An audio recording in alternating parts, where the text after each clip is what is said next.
Warahmatullahi wabarakatuh. Perkenalkan, nama saya Jadi Sultan.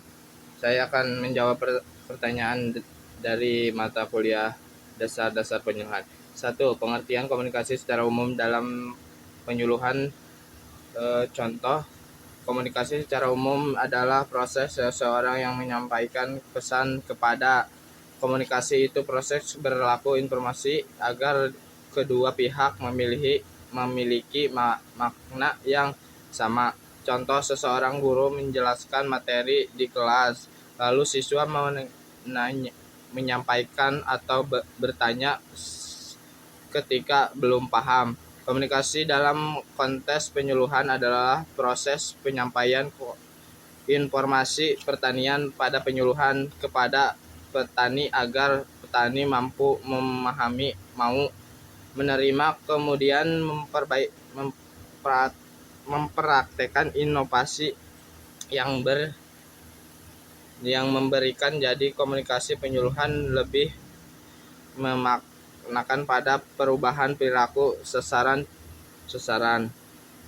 Contoh, penyuluhan menjelaskan secara pengendalian halaman tanpa PHT kepada kelompok tani, kemudian memperkaitifitinya di lahan percontohan. 2.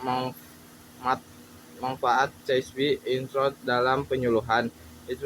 Ekstrosia adalah sistem informasi berdasarkan intinya yang membantu penyuluhan dan petani mengakses materi penyuluhan secara cepat dan mudah. Manfaatnya antara lainnya: 1. Akses informasi lebih cepat. Petani bisa mengetahui teknologi berupa harga pasar atau cuaca tanpa harus mengunduh pertemuan langsung. 2. Materi penyuluhan lebih mudah dijangkau. Video, artikel, dan modul penyuluhan tersedia kepada saja hingga petani bisa belajar sesuai waktu mereka. 3.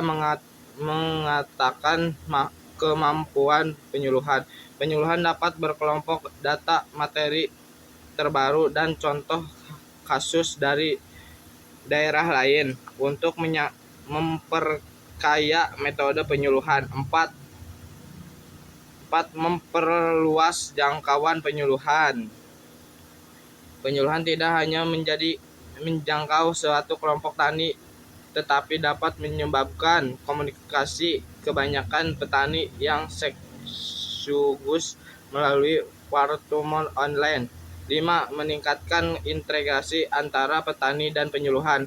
Platform atau virtual jawab, petani bisa langsung mengonsultasikan masalah tanpa harus tatap muka. 6. Mempercepat adopsi inovasi.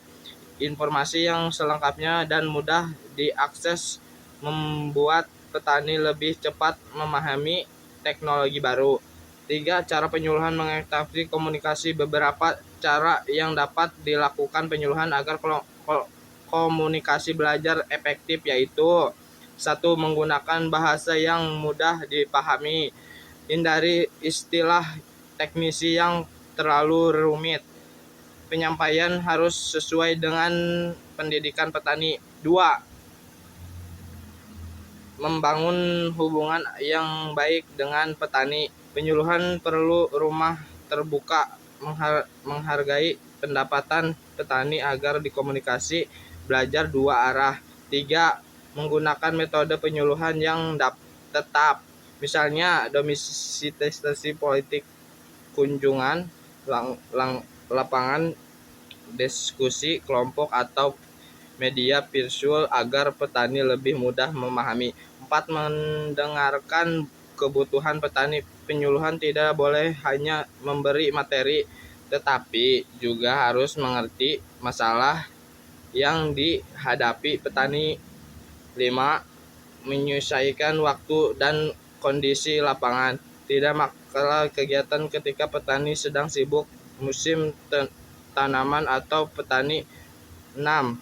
Memberikan contoh nyata. Petani bisanya lebih mudah percaya jika ada bukti nyata seperti hasil panen atau prakteksi langsung. 4. Pengamatan kegiatan penyuluhan di wilayah Kota Jakarta. Wilayah Kementerian Kota Jakarta Barat. A. Inovasi pertanian yang disampaikan. Inovasi yang disampaikan dalam kegiatan penyuluhan Ubar Formi di wilayah Jakarta Barat adalah memantapkan sistem trilog sederhana untuk budidaya sayur dan di halaman sempit. Inovasi yang diperkenalkan karena sebagai besar Jakarta tidak memiliki luas hingga budidaya dengan media air dianggap paling cocok untuk lingkungan perkotaan. B. Tahanan adopsi inovasi pada sasaran dan alasannya. Berdasarkan penelitian sebagai besar warga berada pada tahap mencoba internal. Alasannya, warga sudah memahami manfaat inovasi dan memilih contoh intinya yang dipamerkan oleh penyuluhan. Beberapa warga mulai membutuhkan pesisi kecil di rumah, misalnya menggunakan botol bekas atau interaksi pelaron sederhana. Masih ada yang mencoba sekali dulu untuk melihat hasilnya sebelumnya memutuskan merapatkan secara ritual. Artinya sasaran sebelum memiliki terhadap kesederhanaan dan minat berdaya pada tahap pencobaan. C. Faktor yang mengurangi kecepatan adopsi inovasi. Beberapa faktor yang mengurangi secepat atau lambatnya warga Jakarta mendapatkan hidroponik, yaitu satu kesesuaian dengan kondisi perkotaan. 2. Kemudahan penerapan. Ketiga, dudukan penyuluhan dan pertanian daerah. 4. Contohnya hasil yang dapat dilihat langsung. Melihat hasil panen sayur di hidroponik yang ditama RPTRA atau kantor kelurahan membuat warga lebih yakin. 5. Biaya dan modal awal. Walaupun bersederhana, beberapa pelatara seperti nuklir AB mix dan pipa bisa tersedia hal bagi bagian warga sehingga memperlambat proses bagi mereka yang modelnya terbatas. 6. Pengetahuan dan minat pribadi. Warga yang terbiasa berkebun atau memiliki ketertarikan pada hidup sehat biasanya lebih cepat mencoba. Sekian dari kami. Wassalamualaikum warahmatullahi wabarakatuh.